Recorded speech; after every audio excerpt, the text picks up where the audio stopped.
ওকে, ও হচ্ছে সবুজ, আমার স্কুল ফ্রেন্ড। ওকে গত বছর আমরা জোর করে একটা গরু ধরায় দিছিলাম। না না, জোর করে দিছিলি? না না, জোর করে দিই নাই। আচ্ছা, লাল রঙের একটা গরু ছিল। তো ওই গরুটা প্রথম ওকে যখন গত বছর যখন ডেলিভারি দিয়েছিল, প্রথম ডেলিভারি ওটাই ছিল।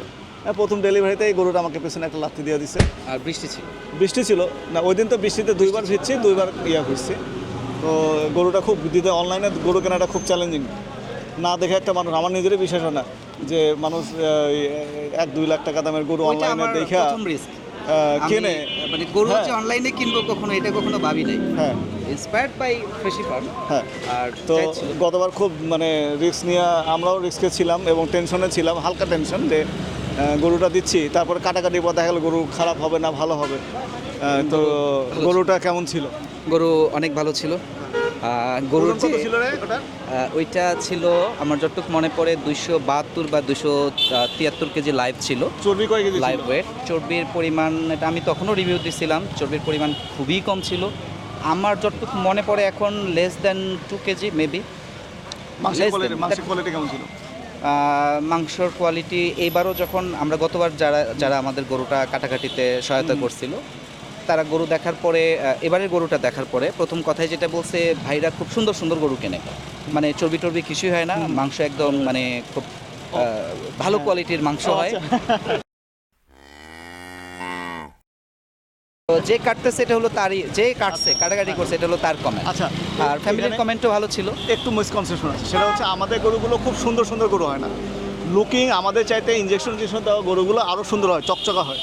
না, বিষয়টা চকচকার না। যেমন এবারের গরুটা মানে হেলদি কনসেপ্টটা তো আসলে শুধু মোটা হইলে আমরা মানুষকেও যেমন হেলদি বলবো না। একটা গরু হেঁটে যাচ্ছে, খুব নাদুস নুদুস, স্বাভাবিক হবে, রাইট, অতি নাদুস নুদুস হবে না, অতি নাদুস নুদুস হবে না। Tight মানে গরু হেঁটে গেলেই ওই যে খুব বডি নাচানাচি করবে, পেছন সাইডটা এরকম অমিত্রাক্ষর ছন্দে নাচানাচি করবে, গজগামিনী টাইপের হবে, বিষয়টা সেটা না। এটার নাম দিয়েছে অমিত্রাক্ষর ছন্দ, বুঝছো, জটিল ছন্দ। ঠিক আছে, ওকে। না, ওইটা এবারে অর্ডার করার পেছনে কিন্তু ওইটাই একটা বড় কারণ ছিল। আচ্ছা, দেখা যাক। আবার আমি মনে করি আবার রিস্কে আছি। না, আই হোপ যে রিস্কের কিছু ঈদের নাই। পরদিন বিকেলে আসতেছি গোস্ত খাওয়ার জন্য, দেখি এবার খায় দেখতে হবে। এবার তো আসি ঢাকায়। না, ইনশাআল্লাহ। ঠিক আছে, তাহলে টাটা। আমি কি তোকে এইসব বলার জন্য কোনো ঘুষ দিছি? না, ঘুষ তো পাই নাই, এখন সুযোগ তো এখনো আছে। চিল্লাবে কিছু কেন আমাকে এই প্রতিবার কেন?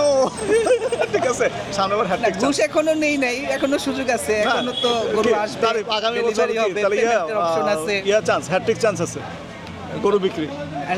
না, আরেকটা বিষয় আমার বলার ছিল আর কি, এটা লাইভে বলাই ভালো। লাস্টে হলো গত পরশুদিনের একটা লাইভ ছিল, লাইভ চলাকালীন অর্ডারে নাকি আবার অফার ছিল। হ্যাঁ, তো যারা লাইভে অর্ডার না করে আগে অর্ডার করছে, বিশ্বস্ত ক্রেতা যারা আর কি, লয়াল কাস্টমার, ওই অফার তুমি আগেই পেয়ে গেছো মামু। নতুন করে ওইসব চান্স নিও না। সাবজেক্ট ফ্রেমে আছে, যারা লাইভে অর্ডার দিবে তাদের ডেলিভারি ফ্রি ছিল।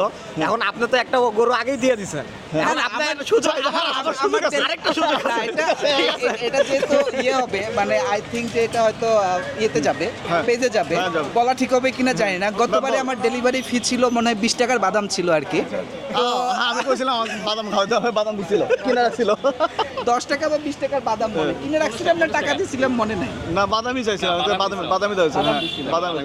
ঠিক আছে, তো এবারও আশা করি আমরা হেলদি কিছু আজকের বাদাম মতো আল্লাহ হাফেজ। আমরা এখন দোকান দেখতে যাচ্ছি আমাদের একটা, এই 11:30-তে মাংস ডিস্ট্রিবিউশনের জন্য। ফ্রান্সাইজ মডেলে যাওয়ার প্ল্যান, এখন দেখা যাক কি হয়। আল্লাহ ভরসা। আল্লাহ হাফেজ।